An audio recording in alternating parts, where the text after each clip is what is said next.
നമസ്കാരം, this is Thasleena. പ്രിയപ്പെട്ട പെൺകുട്ടികളെ, ഇന്ന് നിങ്ങൾക്കുള്ള മെസ്സേജാണ്. നിങ്ങൾ വെറും ഒരു സാധാരണ പെൺകുട്ടിയല്ല. നിങ്ങൾക്കുള്ളിൽ ശരിക്കും ഒരുപാട് സ്വപ്നങ്ങളുണ്ട്. അത് ആർജിക്കാനുള്ള ശക്തിയും ഫയറും നിങ്ങളുടെ ഉള്ളിൽ തന്നെ ഒളിഞ്ഞു കിടപ്പുണ്ട്. എന്നാൽ നിങ്ങളുടെ ചുറ്റിലുള്ള ആളുകൾ, ഫാമിലിയിലായാലും സൊസൈറ്റിയിലായാലും ഉള്ള ആളുകൾ നിങ്ങൾ എന്താവണം, എങ്ങനെ ആയിരിക്കണം എന്ന് പറഞ്ഞ് കുറെ റെസ്ട്രിക്ഷൻസും കൺട്രോൾസും ലിമിറ്റേഷൻസും ഒക്കെ നിങ്ങളുടെ മുന്നിലേക്ക് ഇട്ടു തരുന്നുണ്ടാവും. അത് സ്വാഭാവികമാണ്. They are doing their duties. പക്ഷേ ഇന്നത്തെ മെസ്സേജിലൂടെ നിങ്ങൾക്ക് എനിക്ക് തരാനുള്ളത് എന്താണ് ശരിക്കും നിങ്ങൾ, എന്തായിരിക്കണം ശരിക്കും നിങ്ങൾ എന്നുള്ളതാണ്. ശരിക്കും ഒരു സ്ത്രീ അല്ലെങ്കിൽ ഒരു പെൺകുട്ടി ഡിസേർവ് ചെയ്യേണ്ട കുറച്ച് റെസ്പെക്ട് ഉണ്ട്. അത് തനിയെ ഒന്നും കിട്ടാൻ പോകുന്നില്ല, നമ്മൾ നേടിയെടുക്കുക തന്നെ വേണം. അതിനുള്ള കുറച്ച് പോയിന്റ്സ് ആണ് ഇന്നത്തെ എന്റെ വീഡിയോ. ആദ്യമായിട്ട് എനിക്ക് നിങ്ങളോട് പറയാനുള്ളത് നിങ്ങളുടെ പഠനത്തെ കുറിച്ചാണ്. വിദ്യാഭ്യാസം എന്നുള്ളത് ഇന്നത്തെ ഇപ്പോൾ കോളേജ് ഗോയിങ് സ്റ്റുഡൻസിനോടൊക്കെ ചോദിച്ചു കഴിഞ്ഞാൽ ജസ്റ്റ് ഏതോ ഒരു ഡിഗ്രിക്ക് ചേർന്നു അല്ലെങ്കിൽ ഒരു കോഴ്സിന് ചേർന്നു, അത് കഴിയണം, പാസ്സാവണം, അത്രേ ഉള്ളൂ. എന്നാൽ സത്യത്തിൽ അതല്ല എഡ്യൂക്കേഷൻ എന്നുള്ളത്. എഡ്യൂക്കേഷൻ ഡിസൈഡ് ചെയ്യുന്നത് നിങ്ങളുടെ ഫ്യൂച്ചറിനെയാണ്.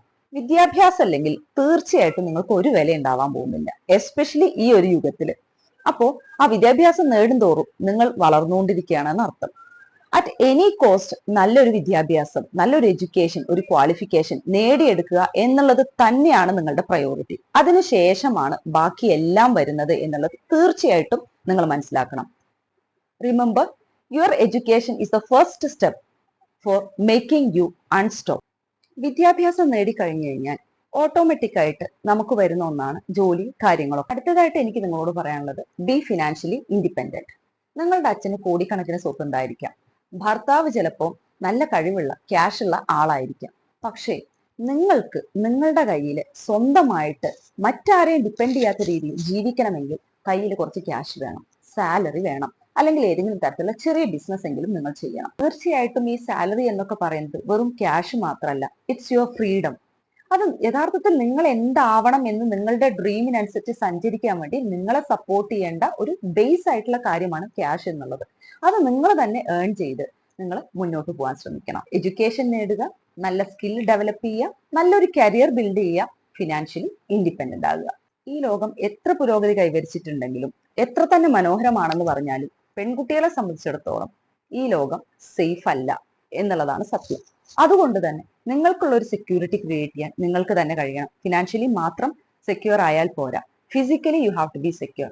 അതായത് മാക്സിമം ആരെങ്കിലും എന്തെങ്കിലും തരത്തിലുള്ള ഇഷ്യൂസ് വന്നാൽ അതിനെ ഫിസിക്കലി ഇമോഷണലി നേരിടാനുള്ള ഒരു കഴിവും കപ്പാസിറ്റിയും നിങ്ങൾ ബിൽഡ് ചെയ്തെടുക്കണം. വളർന്നു വരുന്ന പെൺകുട്ടികളുടെ അച്ഛനമ്മമാർ തീർച്ചയായിട്ടും നിങ്ങൾ ചെയ്തു കൊടുക്കേണ്ട ഒരു കാര്യം എന്ന് പറയുന്നത് അവരെ ഫിസിക്കലി സ്ട്രോങ് ആക്കുക എന്നുള്ളതാണ്. ഏതെങ്കിലും തരത്തിൽ ആരുടെയെങ്കിലും ഭാഗത്തുനിന്ന് ഉപദ്രവം വന്നാൽ തന്നെ അതിനെ സ്വന്തമായിട്ട് നേരിടാൻ പറ്റുന്ന self defence mechanisms, karate, martial arts പോലെയുള്ള കാര്യങ്ങളിലൊക്കെ നിങ്ങൾ ട്രെയിൻഡ് ആവേണ്ടത് അത്യാവശ്യമാണ്. പിന്നെ പറയാനുള്ളത് വിവാഹത്തെ കുറിച്ചാണ്. പണ്ട് കാലത്തൊക്കെ പറയുകയാണെന്നുണ്ടെങ്കിൽ ഒരു ജീവിതത്തിന്റെ തന്നെ ഡെസ്റ്റിനേഷൻ ആയിട്ട് കണ്ടുകൊണ്ടിരുന്നതാണ് കല്യാണം എന്നുള്ളത്. എന്നാൽ ഇപ്പോഴത്തെ കുട്ടികൾ അവർ വളരെയധികം അവെയർ ആണ്. കല്യാണം എന്നുള്ളത് ഒരു സെക്കൻഡ് തോട്ടാണ് ഇന്നത്തെ മക്കൾക്ക്. അതിനവരെ കുറ്റം പറയാൻ പറ്റില്ല. കാരണം അവരുടെ സൊസൈറ്റിയിലും ഫാമിലിയിലും അവർ കാണുന്നത് അവരുടെ വീട്ടിൽ സഫർ ചെയ്യുന്ന അമ്മമാരെയോ സിസ്റ്റേഴ്സിനെയോ ഒക്കെയാണ്. അതുകൊണ്ട് തന്നെ അവരുടെ മൈൻഡ് എന്ന് പറയുന്നത് എപ്പോഴും കല്യാണത്തിന് കൊടുക്കുന്നത് ഒരു രണ്ടാം പരിഗണന തന്നെയാണ്. അപ്പോൾ വിവാഹത്തെക്കുറിച്ച് പറയുകയാണെങ്കിൽ നിങ്ങൾ physically, emotionally, mentally if you are prepared, അപ്പോൾ മാത്രം കല്യാണം കഴിച്ചാൽ മതി. അതായത് നിങ്ങൾക്ക് ഓക്കെ ആണെന്ന് തോന്നുന്ന ഒരു റിലേഷൻ വരുന്ന സമയത്ത്, നിങ്ങൾ ഓക്കെ ആണെന്ന് തോന്നുന്ന ഒരു സന്ദർഭം വരുന്ന സമയത്ത് മാത്രം വിവാഹത്തെക്കുറിച്ച് ചിന്തിക്കുക. അല്ലാതെ വീട്ടുകാർക്ക് വേണ്ടിയിട്ടോ നാട്ടുകാർക്ക് വേണ്ടിയിട്ടോ പ്രായമായെന്നുള്ള മറ്റുള്ളവരുടെ കുറ്റപ്പെടുത്തൽ കേട്ടിട്ടോ ഒന്നും നിങ്ങൾ ഈ ജീവിതത്തിലേക്ക് ഇറങ്ങിത്തിരിക്കേണ്ട ആവശ്യമില്ല. കാരണം once locked is always locked. കല്യാണം കഴിക്കാൻ നിങ്ങൾ ഓക്കെ ആയി കഴിഞ്ഞാൽ പിന്നെ ചിന്തിക്കേണ്ടത് regarding the selection of your partner. നിങ്ങളുടെ സ്വപ്നങ്ങളെ സപ്പോർട്ട് ചെയ്യുന്ന, നിങ്ങളുടെ വളർച്ചയ്ക്ക് കൂടെ നിൽക്കും എന്ന് ഉറപ്പുള്ള ഒരുത്തനെ മാത്രം കല്യാണം കഴിക്കുക. കല്യാണം കഴിഞ്ഞിട്ട് അങ്ങനെ ചെയ്യാലോ, പിന്നെ ഇങ്ങനെ ചെയ്യാലോ എന്നൊക്കെ പറയുന്ന വാഗ്ദാനങ്ങളൊക്കെ മാറാൻ അധിക സമയമൊന്നും ഉണ്ടായിരിക്കില്ല. അപ്പോ വ്യക്തമായിട്ട് ഒരാളെ മനസ്സിലാക്കി അതിന് സമയമെടുത്തതിന് ശേഷം തന്നെ കല്യാണം കഴിക്കുക. പിന്നെ പറയാനുള്ളത് സ്ത്രീധനത്തെ കുറിച്ചാണ്. നിങ്ങളെ തന്നെ സംരക്ഷിക്കാൻ നിങ്ങളുടെ അച്ഛനും നിങ്ങളുടെ ആങ്ങളമാരും അവരുടെ ഒരു വലിയ സമ്പാദ്യം മറ്റൊരാൾക്ക് കൊടുത്ത് നിങ്ങളെ ഒരു ലയബിലിറ്റി ആയിട്ട് ഏൽപ്പിക്കുന്ന ആ ഏർപ്പാട് പറഞ്ഞ് എവൻ നമ്മുടെ മുറ്റത്ത് വരികയാണെങ്കിലും ആട്ടിവിടാൻ അന്ന് തന്നെ പഠിച്ചേക്കും. കാരണം അവൻ ഡിമാൻഡ് ചെയ്യുന്നത് നിന്നെയല്ല, അവൻ ആവശ്യം നിന്നെയല്ല, നിന്റെ പണത്തെയാണ്. പിന്നെ നിങ്ങൾ മനസ്സിലാക്കേണ്ടത്, you are not a property. നിങ്ങൾ ഒരു വസ്തുവല്ല, നിങ്ങൾ തീർച്ചയായിട്ടും ഒരു വ്യക്തിയാണ്. പുരുഷനുള്ള അതേപോലെയുള്ള വിചാരങ്ങളും ചിന്തകളുമുള്ള ഒരു വ്യക്തി. അതുകൊണ്ട് തന്നെ സ്വപ്നം കാണാനും ജീവിക്കാനും പറക്കാനും എല്ലാ അവകാശങ്ങളും നിങ്ങൾക്കുണ്ട്. ഇന്ന് നിങ്ങൾ അത് ബ്രേക്ക് ചെയ്ത് കഴിഞ്ഞാൽ നെക്സ്റ്റ് ജനറേഷന് ഒരിക്കലും അങ്ങനെ ഒരു ചിന്ത തന്നെ അവരുടെ മനസ്സിലുണ്ടായിരിക്കില്ല.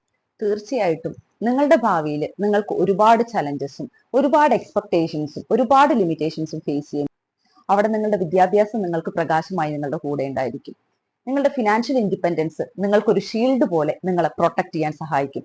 നിങ്ങളുടെ ഫിസിക്കൽ കരുത്തുകൾ നിങ്ങളെ സെക്യൂർ ചെയ്യാൻ നിങ്ങളെ ഹെൽപ്പ് ചെയ്യും. അതുകൊണ്ട് ധൈര്യമായിട്ട് ജീവിതം എൻജോയ് ചെയ്യാനും ജീവിക്കാനും പഠിക്കുക. നമ്മുടെ ചുറ്റിലും നടക്കുന്ന എല്ലാ പ്രഷറും സ്ട്രെസ്സും സഹിച്ച് താങ്ങാനാവാതെ സൂയിസൈഡിനെ കുറിച്ച് ചിന്തിക്കുന്ന ഒരു പെൺകുട്ടിയാവാതെ വരുന്ന ചലഞ്ചസ് എല്ലാം ധൈര്യമായിട്ട് ഫേസ് ചെയ്തുകൊണ്ട് ഒരു ഫിനിക്സ് പക്ഷിയെ പോലെ ഉയർന്നു പറക്കാൻ ശ്രമിക്കുക.